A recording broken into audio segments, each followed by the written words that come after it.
Hi, Skimbun. I've been thinking about Singapore quite a bit lately, and whether it's actually as good as we tell ourselves, or whether we're just very good at accepting things the way they are. You guys know I'm very plugged into Singapore's politics. I'm a moderate at heart, like most Singaporeans, and I really just want Singapore to be more successful. And that's what drives me to talk about things that I think might be holding us back. And by the way, moderate does not mean neutral. I have strong opinions about certain issues, and I'm definitely not neutral on those. And I think that's an important distinction to mention. Anyways, today I wanted to talk a bit more about how I feel about our opposition politics in Singapore. And let me start with a bold assertion that Singapore has been prosperous for the past, call it 20 to 30 years.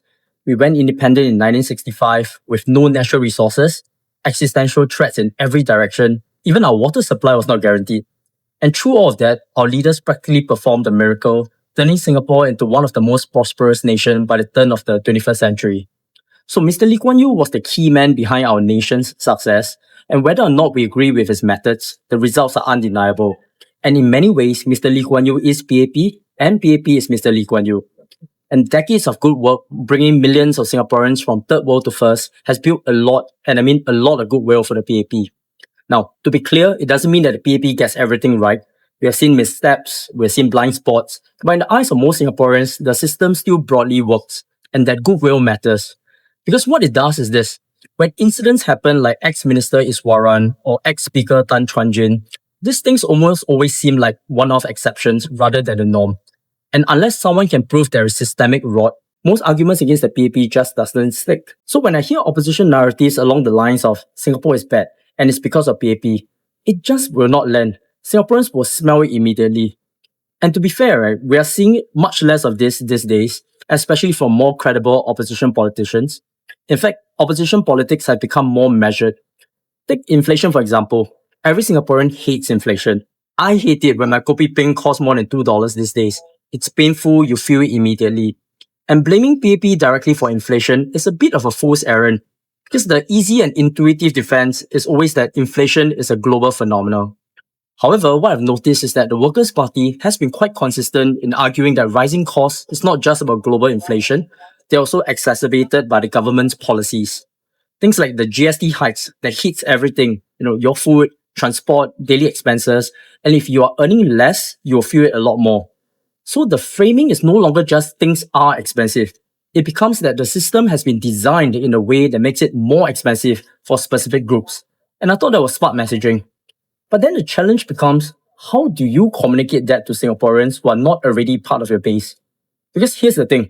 PAP with its 60+% base is not even that great at communicating to Singaporeans. How many Singaporeans read Petia? I think some of you probably wondering what Petia even is. And you go to their YouTube channel, for example, most videos only get a few hundred views. But PAP doesn't need to be great at communication. Their actions are their communication. Whereas the opposition carries the full burden of communication. They have to explain, persuade, convince, and that's a real structural disadvantage. Now, while we're on communication, I think there's one nuance that's sometimes lost on opposition politics. Singaporeans don't just dislike bad policies, we really dislike instability. Things are not perfect, but they work. And if someone appears to be stirring trouble for the sake of it, Singaporeans get turned off very quickly. Take foreign labour and job competition. This is a topic that can create deep resentment, especially today, where many Singaporeans feel like they're one meeting away from being replaced. People are genuinely struggling to find good jobs or any jobs at all. The wrong way to approach this, and I've seen it done, is to highlight certain demographics in certain industries and say, I'm not being xenophobic, I'm just asking the right questions. So it will create attention, it creates reactions, but it doesn't create trust. And to be clear, the shift towards a more measured opposition is a good thing. It strengthens their base and it adds substance behind the headlines. But here's the issue. These individual arguments, no matter how well constructed, don't really move the needle at the voting booth. Because good arguments don't win elections, trust does.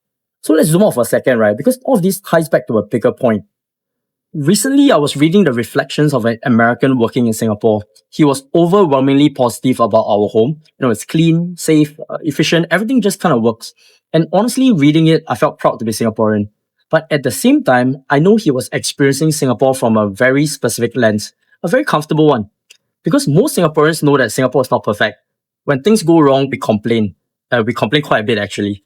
But what's interesting is that our complaints are usually accompanied by acceptance. And that's the key point. Singapore does not work because everything is good. It works because we accept what isn't. Singaporeans are extremely pragmatic. We accept trade-offs. So if you tell me that certain policies benefit Singaporeans overall but comes with downsides, I might still accept it because I trust that the system is trying to choose the path with the least overall problems. And I think this is exactly where opposition messaging sometimes breaks down. So take the current 4G leadership. Do I think that Prime Minister Lawrence Wong is particularly visionary like Steve Jobs or Mr. Lee Kuan Yew? I don't. But if I'm being honest, when I think about the future, I don't necessarily expect breakthroughs. What I want is stability. And I think many Singaporeans feel that way. So do I think that he will keep Singapore stable and functioning? Absolutely. And I'm willing to accept that we may not see dramatic step changes in prosperity, but we maintain stability. And in today's world, stability actually means a lot. And I'm always reminded of what Pritam Singh said in his first podcast interview, that Singapore is not bad lah. And I think that sentiment resonates more than people realize. Now, one thing that always perplexes me is the idea of checks and balances. Most Singaporeans agree that it is important, but what we cannot agree on is how much is enough. And right now, opposition is still a relatively small minority in parliament. Even if you include the nominated MPs, there are around 21% non-PAP members in parliament, which is still far from being a real blocking force. Is that sufficient? I don't know what Singaporeans think, but for me personally, I think it's not enough. I think 33 number is a good threshold. Because most laws in Singapore can be passed with a simple majority, but constitutional changes requires at least 66%. So these are things like the repeal of 377A, the reserved election for minorities for the presidency, basically important issues that require something closer to a national referendum. And interestingly, in GE 2025, PAP won about 66% of the popular vote, almost exactly the threshold. That to me is very fascinating. Now, of course, that has sparked debates about whether Singapore's electoral system gives the incumbent too much advantage. The first past the post system plus the GRC structure, and there are merits to that discussion, but realistically, it is a mountain to climb. What's more important is this. How do you win within the current system? That's the real low-hanging fruit. And that brings me to something quite important. Ground presence. After elections, many opposition parties were very active, but over time, some of these engagements just died off. And Singaporeans won't notice because we don't like fly-by-night candidates. Because in Singapore, politics is not just about policy, it's about presence. And if people don't see you, they don't believe you. Because MPs are not just lawmakers, they're also estate managers handling real everyday issues. And if you're not consistently on the ground, how are Singaporeans supposed to trust you? So the bare minimum is consistency, week in, week out, not when elections are near, but all the time. Now, another piece of unsolicited advice. These days is all about online engagement. The internet is the ultimate equalizer. PAP has massive online machinery. Opposition doesn't. But that also means that there is opportunity. So these days, some opposition politicians are already building presence online. But what I found lacking is depth. So for example, recently I saw an IG post by an opposition politician highlighting job displacement, calling for more data, and then asking people to join the conversation. That's it. I think the intention is good, but it's not enough substance. Because short videos can start conversations, but they rarely change minds. And if you want real engagement, you need depth. And you need to walk people through the issue, explain your reasoning, help them to understand before asking them to agree. Kind of like what I do in my RDP monologues. Because otherwise, right, it's just a 30-second noise. Alright, I know I sound like a bit of a downer today, but if you've been following this channel, you know that what I want is just what's good for Singapore. At the end of the day, Singaporeans are pragmatic, we accept trade-offs, and if the opposition wants to win, not just attention but votes, they need to show that they understand that too.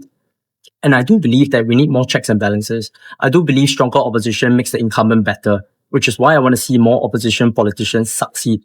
But for that to happen, I'm not a politician. I have no political aspirations, so they need to get this right. So with all the love in the world, I hope this is taken in a positive light, not as criticism, but as constructive feedback. Because if they improve, it's good for all of us. And with that, we come to the end of today's episode. Hope that everyone starts the new week on a good note, and I look forward to hearing your thoughts in the comments.